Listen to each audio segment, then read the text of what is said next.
Hello student, hope you all well. और जैसे कि हम लोग डिस्कस कर रहे हैं कई दिन से फॉसिल फ्यूल के बारे में, और अभी तक हम लोग नेचुरल गैस, कोल एवं पेट्रोलियम ये हम लोगों ने डिस्कस किया है।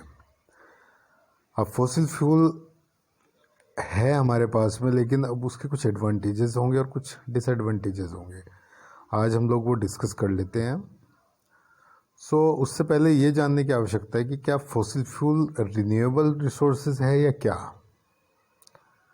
चलिए देखते हैं। तो जैसे कि मेंशन है स्लाइड में, fossil fuel are non renewable source of energy.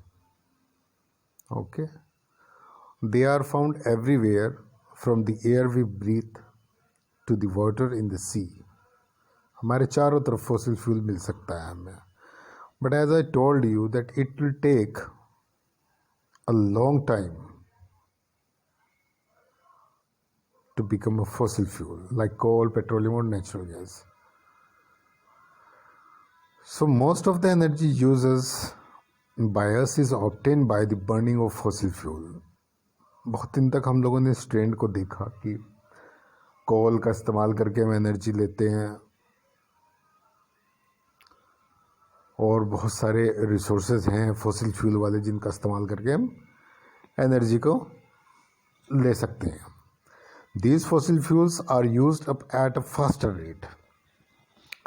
लेकिन जैसा आपको पता है कि इसका कंजप्शन रेट जो है और इसका प्रोडक्शन रेट है, उनमें बड़ा डिफरेंस है दोनों में।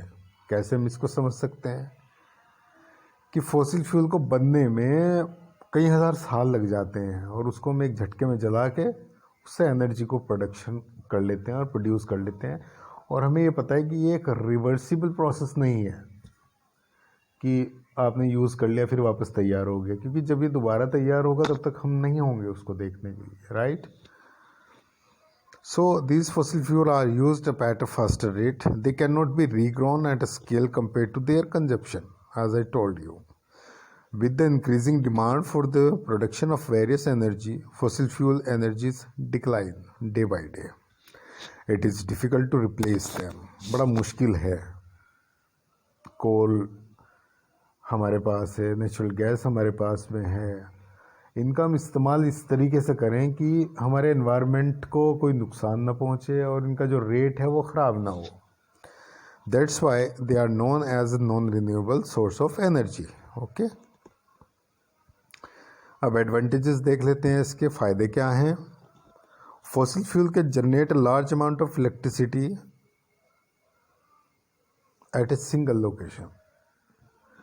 अच्छी बात है ये कि भाई फॉसिल फ्यूल यानी कोयले को जलाकर, नेचुरल गैस हो या पेट्रोलियम, इन सब को यूज़ करके हम एनर्जी का प्रोडक्शन कर सकते हैं। कोई दिक्कत की बात नहीं है, हो सकता है। ये एक एडवांटेज होता है इसका, क्योंकि हमें लगता है कि इसे बनाने में हमने तो कोई काम किया नहीं। वही जो चीज़ें थी हमारे पास में, वो जब कई सालों तक दबी रही ज़मीन में और वो समुद्र में दबी रही तो उनसे तैयार हो गया, तो हमें लगता है कि शायद कोयला में फ्री में मिल गया, है ना।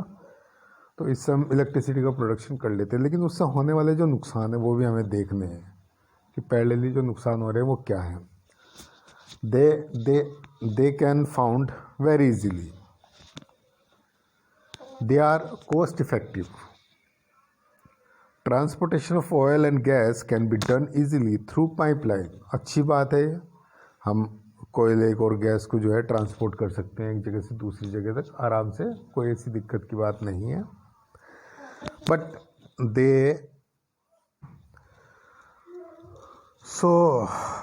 transportation of oil and gas can be done easily through pipeline. They have become safer over time, and despite being a finite resources, it is available in plenty. ठीक है।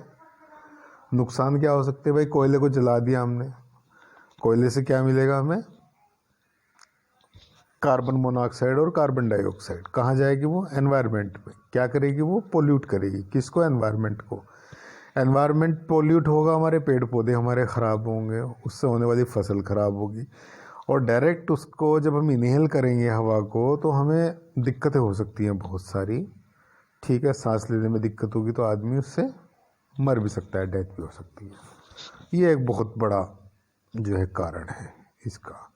कार्बन मोनोऑक्साइड हमें मिल जाएगी, petroleum का use कर रहे हैं हम bike, scooter, car, buses में। जल रहा है, जलने के बाद में कंबशन होने से उसका कार्बन मोनोऑक्साइड हमें मिल रही है, और वो कहाँ आ रही है, हमारे एनवायरनमेंट में आ रही है। ठीक है, वो भी दिक्कत करेगी हमें। So fossil fuels emit carbon dioxide when burn, which is a major greenhouse gases and the primary source of pollution. This has contributed to global warming. देखिए कमाल की बात कि ग्लोबल वार्मिंग को कैसे कंट्रीब्यूट करता है हमारा फॉसिल फ्यूल।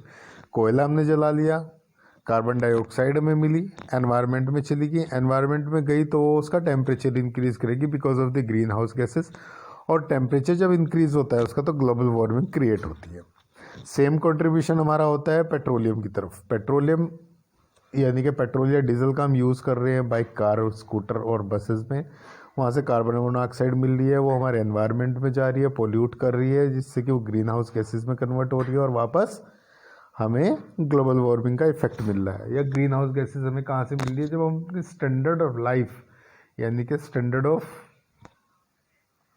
लाइफ हम बढ़ाते हैं तब हमें मिलती है कि फ्रिज, एसी, ये सारी चीज़ें यूज़ करेंगे तो कार्बन क्लोरोफ्लोरोकार्बन मिलती है, जो कि ग्रीन हाउस गैसेस है।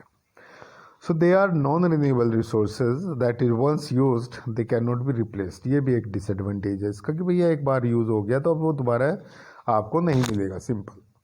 सो combustion of a fossil fuel makes the environment more acidic, as I told you. This has lead up to the unpredictable and negative changes in the environment, जिससे आने वाले समय में बहुत सारी दिक्कतें हो सकती हैं। फसल खराब होगी, हवा ख़राब होगी, क्लाइमेट चेंज होगा, तुम्हारा अननेसेसरी टेम्परेचर इंक्रीज़ होगा, ग्लेशियर्स पिघलेंगे, नदियों के अंदर पानी का बहाव बढ़ेगा, पानी की कमी हो जाएगी, बाढ़ आ जाएगी, बाढ़ आएगी तो फसलें ख़राब होंगी, वापस फिर बहुत सारी दिक्कतें शुरू हो जाएंगी। Harvesting of fossil fuel also causes fatal disease among the people. क्या? द कोल माइनर, कोयला है हमारे पास में which is a fossil fuel, उसमें काम करने वाले लोग जो हैं often suffer from a black lung disease. उनको क्या हो जाता है, ब्लैक लंग डिसीज़ हो जाता है, जिससे कि डेथ भी होती है लोगों की। The natural gas driller are constantly expose to the chemical and silica which is dangerous for their health. अब नेचुरल गैस मुझे चाहिए, पेट्रोलियम मुझे चाहिए, वो कहाँ से मिलेगा, मुझे डेप्थ से मिलेगा, सी के अंदर जाना पड़ेगा, जहाँ पे हमें केमिकल रिएक्शंस एक्सपोज होगा, सिलिका से हमारा एक्सपोज होगा, जिससे कि हमारी हेल्थ ख़राब हो सकती है। तो ये कई सारे हैं जो हमारे डिसएडवांटेज हो सकते हैं।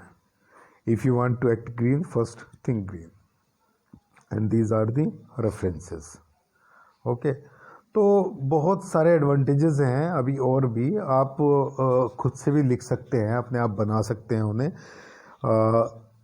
और सबसे कमाल की बात इसमें है कि फॉसिल फ्यूल के बारे में जब भी आप लिखेंगे तो आप अपने बारे में अपने दिल से, अपने दिमाग का इस्तेमाल करके आप उसके बारे में बता सकते हैं कि फॉसिल फ्यूल क्या है, वो कहाँ से मिलेगा हमें, उसका इस्तेमाल हम कहाँ पे कर रहे हैं। बट इस्तेमाल करने के साथ साथ में अगर हम उसका इस्तेमाल अननेसेसरी और बहुत ज़्यादा करेंगे, एक्सेसिव करेंगे, तो क्या प्रॉब्लम्स हो सकती हैं, ये आप लिख सकते हैं। एडवांटेजेस हम लोगों ने डिस्कस की, डिसएडवांटेजेस हम लोगों ने डिस्कस की। मिल रहा है वो आपको फ्री में, वो बात ठीक है आपकी, बट साथ ही साथ उसका जो यूज़ हम कर रहे हैं, उस यूज़ से कितनी सारी दिक्कत हो रही है, ये भी आपको देखना है। ये रेफरेंसेस हैं, इन रेफरेंसेस को आप रीड आउट कर सकते हैं, इनकी हेल्प लेकर आप उसको और डीपली पढ़ सकते हैं। ठीक है, thank you so much guys, thank you.